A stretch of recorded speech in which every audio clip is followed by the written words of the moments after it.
Countries that have adopted accountable and democratic governance systems have made strides on the social and economic front.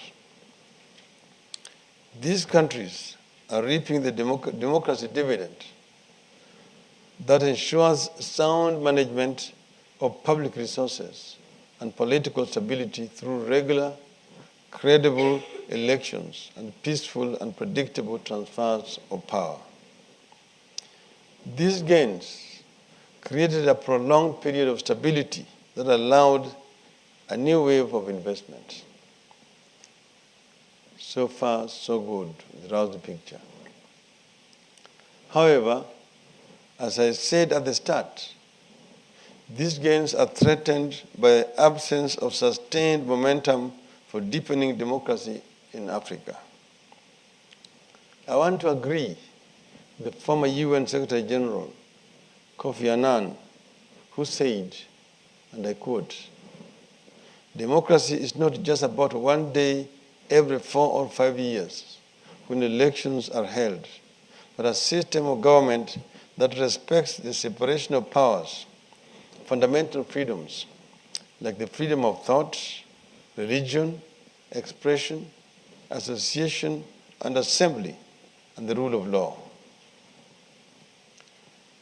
Any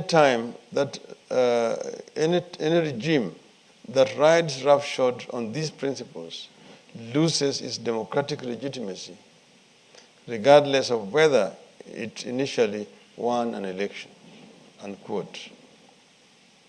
The Washington Post, in a recent editorial, said, again I quote, "The tyrants of today are more sophisticated than those of the past. Rather than outright totalitarianism, they erect a facade of democracy and subvert it from within. They hold elections that are not competitive, use government-approved shell groups to edge out genuine civil society, pass laws outlawing free association and speech, and force the news media into submission by pulling the strings of the owners and editors. They brand as foreign agents any group receiving money from abroad. These trends are ongoing in Africa. And what has become the vogue is that elections are held as a ritual, which must be won by the incumbent at all costs. And the election observers will come weeks before the elections, stay mostly in the capital cities. At the end of it, then give a verdict that though there may have been flaws here and there, by and large, it was the reflections of the will of the people.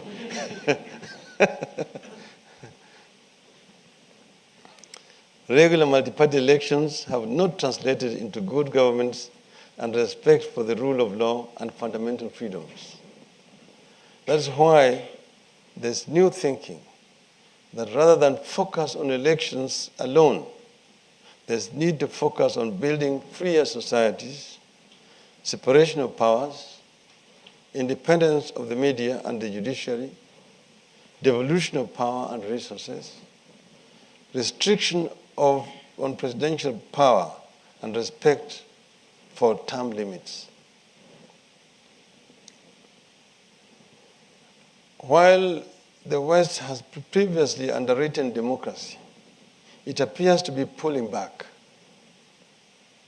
In the current issue of Foreign Affairs magazine, respected scholar Larry Diamond says, and I quote again, "One of the biggest challenges facing democracy today is that its biggest champion, the United States, has lost interest in promoting it," unquote. I agree, and it is a sad development. When you see events taking place, like recently, we had elections in the Eastern African countries, which even some observers do not know how to describe. and you see what is happening in Burundi. And you see that the African heads of state meet, and their concern is not about what is happening in Burundi, but more how to pull out of ICC, because one or two heads of state of Africa are charged in ICC. Then you actually begin to understand the magnitude of the challenge that Africa is facing today. Africa's elections are being judged not by how free and fair they are, but how peaceful. The performance of incumbents is getting judged by how they can be used to fight terrorism, no matter the human rights abuses that accompany the fight and the economic gains that come with doing business with those regimes.